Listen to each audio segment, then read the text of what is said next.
Bonjour à tous, heureux de vous retrouver sur le plateau de Paris Turf TV pour votre quotidienne reçue 5 sur 5, l'émission du Quintet Plus et du Top 5. Pour m'accompagner aujourd'hui, j'ai le plaisir d'accueillir Alexandre de Kopman. Bonjour Alexandre. Bonjour Philippe, bonjour à tous. Alexandre, direction Vincennes ce lundi, le Prix des Alpes, une épreuve pour 6 et 7 ans sur 2100 mètres grande piste, un départ à l'Autostar. On va pas se le cacher, on n'a pas pris un grand pied à étudier cette course, un lot très moyen. C'est vrai que c'est pas la course de l'année, il y a des chevaux qui pour moi c'est des chevaux d'amateurs un peu, mais bon après je pense qu'on peut aller vers des rapports aussi rémunérateurs et on espère du coup toujours être à la hauteur également, donc peu importe le niveau finalement, mais il faut donner le résultat et c'est tout. C'est clair, c'est pour ça qu'on vous invite sur le plateau. On va écouter votre sélection Alexandre. Alors, l'As Triton de Meunier, le 17 Ulki Ludin, le numéro 9 Unafix, le numéro 8 Hugo Fégnot, le 15 Unanime Quick, le numéro 2 Tiber Gitan, le numéro 5 Ulabeco et enfin le numéro 3 Ultra Amsterdam. Alors, votre favori, l'As Triton de Meunier, sa forme ne se dément pas, superbe engagement à 210 € d'élimination. Niveau recommande, c'est logique, c'est une base. Ouais, c'est vrai que moi je l'ai pris en note l'avant-dernière fois, c'était sur les 2100 mètres de la petite piste, il avait rapidement fait la faute et derrière on a vu que lui. Le lot était nettement meilleur, c'était une Héros Montaval qui s'imposait. C'est un cheval qui a beaucoup de vitesse, pour moi le 1 à l'auto ça va pas le déranger, c'est un cheval qui à mon avis peut partir très vite. Franck Nivard est aux commandes, je le vois bien faire un numéro, surtout que je l'ai vu gagner moi à Borelli. Ce jour-là il marchait une 13 sur 2003 Borelli, je peux vous dire que c'est un chrono qui est très rare. D'accord, bon on va voir, on va surtout voir ce qu'en pense son entraîneur Jean-Louis Verrière, car dans le compte à Jean téléphone avec un petit doute sur le départ dans la cuvette, on l'écoute. Triton de Meunier, c'est un très bon cheval qu'on peut voir à son avantage à Paris, vous pensez? Voilà, oui. Je vous dis, moi, le seul désavantage pour moi, c'est le fait de partir en descendant. S'il fait descendre, qui passe pour le tourner en balle, après, le cheval qui doit faire là, je pense qu'il va montrer un peu plus ses moyens que le cheval en forme. Oui, puis il trouve un engagement idéal au plafond des gains sans les plus jeunes. Oui, tout à fait.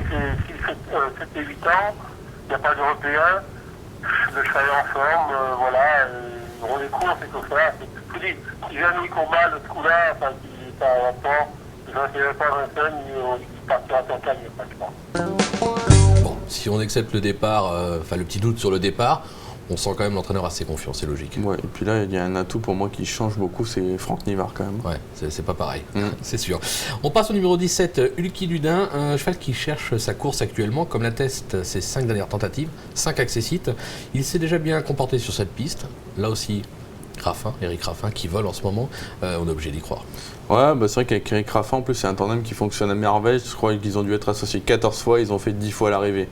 Moi, ce qui m'a fait le retenir très haut, parce que c'est vrai qu'on peut se dire que le 17 en seconde ligne, c'est pas quand même un cadeau, c'est qu'il sera déféré des 4 pieds. C'est seulement la deuxième fois de sa carrière. Il avait été une fois en 2014, ce jour-là, il était deuxième d'Unbreed Charm. Oui, c'est pas mal. Donc, jugé sur cette ligne-là, je pense que c'est vraiment une toute première chance, l'atout déféré qui m'a fait. En tout cas, le mettre très haut dans ma sélection. D'accord, on va vous faire confiance. Ensuite, le numéro 9, Unafix, qui se plaît à Vincennes. Elle vient de prouver sa forme en province. C'était à Mokanchi, c'est notre course référence, en s'imposant avec la manière. Là aussi, on est obligé d'y croire malgré le 9 derrière la voiture. Ouais, mais ce jour-là, en plus, elle n'avait pas eu un bon parcours. Elle s'était retrouvée nez au vent durant la première partie, justement. Et là, on la voit, elle reprend un départ dans la ligne droite. Et on voit Ulki Ludin, qui était seulement 5e ce jour-là. La jument, elle a l'air vraiment tip-top actuellement. Alors, c'est vrai qu'elle a le 9. Maintenant, je pense que c'est l'une des rares dans cette épreuve à pouvoir aller devant. Voilà, elle a de la dureté, elle peut, à mon avis, on peut l'attendre par un Triton de Meunier s'il arrive à prendre tête et corde, mais je pense que c'est une affixe, elle a beaucoup d'atouts dans son jeu. Et s'il avait eu vraiment des spécialistes des 2100 mètres à son intérieur, je vous aurais dit oui, c'est compliqué, mais là, je pense pas que ça va la déranger. Donc si elle part et qu'elle prend vite la tête ou qu'elle est vite devant, c'est pratiquement sûr. Moi, je pense. D'accord, ok. Ensuite, le numéro 8, Hugo Fégnot. Son bilan sur la grande piste, c'est simple, c'est 4 accessites, mais surtout 5 dailles. Il s'est déjà placé sur le parcours, c'était en 2013. Moi, les 5 dailles, ça m'inquiète un peu quand même. Ouais, c'est un cheval qui reste encore fantasque, c'est vrai. Maintenant, je trouve qu'il a quand même affronté des bien meilleurs lots. L'hiver dernier, c'était des Universal Rider, des chevaux comme ça qui sont 2 classes au-dessus de ces lots-là. Et là, Mathieu Abrivard, sa dernière course n'était pas mauvaise en province. Il a fait la faute, mais je trouve qu'il a beaucoup de gaz avant et qu'il aurait fait certainement l'arrivée.